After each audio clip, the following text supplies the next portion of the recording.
Srimad Bhagavatam, Chapter 22, Adi Varaha. As soon as he was born, Swayambhu Manu approached his father and said, "Please command me as to what I should do, and I will obey you." Brahma was pleased with the words of his son and told him that the work of creation should be continued. "I will do it, my lord," said Manu. "But," he continued, "but please indicate to me the spot where my creations are to live.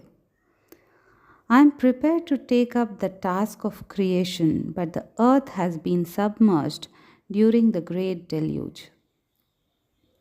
She is now in the Netherlands.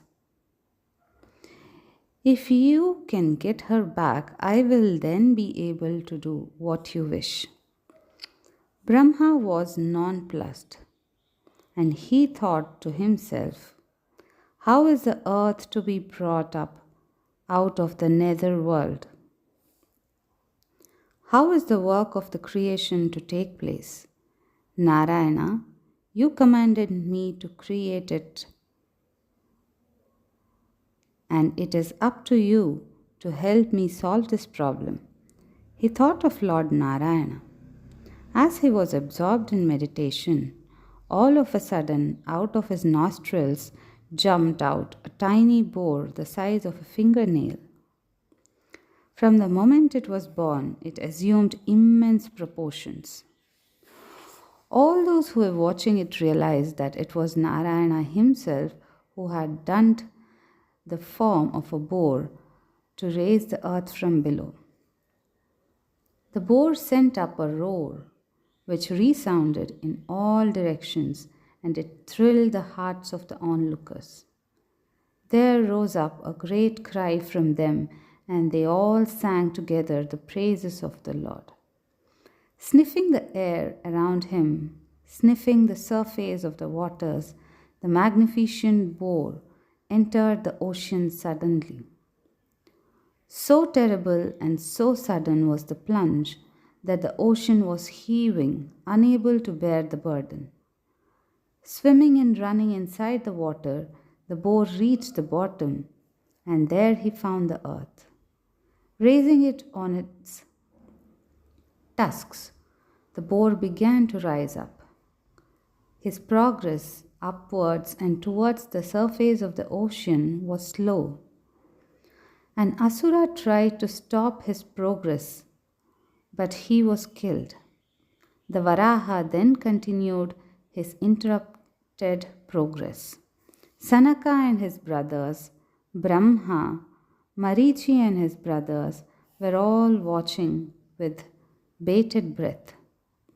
Even as they were looking, they saw the earth emerge from the water, and the Varaha was bearing it on his tusks.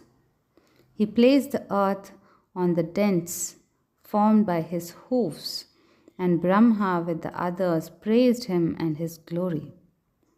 They said, "You are the Lord of Lords, who is worshipped by all men in the form of Yajna.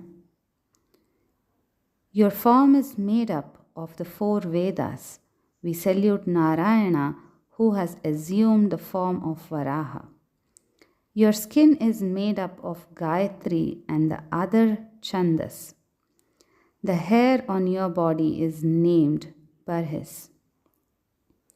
Your eyes are Ajna. The right by name Chaturhotra is made up of your legs. It is not given to everyone to see this sacred form of yours."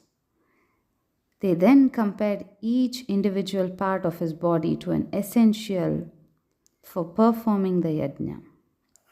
And they continued, "We are grateful to you. This earth lifted by you on your tusk looks beautiful. She looks like a lotus bud lifted aloft on the trunk of an elephant. We salute you and thank you for restoring to us the earth, the foundation on which the entire creation has to rest. We salute you and your wife, Mother Earth. Because of the drops of water which you have scattered around you, the heavens have become purified. The spots where your hair has been shed have become holy, fit places for performing yajnas. We pray that your kind, benevolent eyes will ever rest on us. The Lord paused for a while, listening to their words, and vanished from their sight. Vidura intervened and said, My Lord, it is thrilling to hear about this ancient incident. But tell me, who was this Asura? I have heard that Narayana, in the form of a boar, killed an Asura by name Hiranyaksha. This must be he.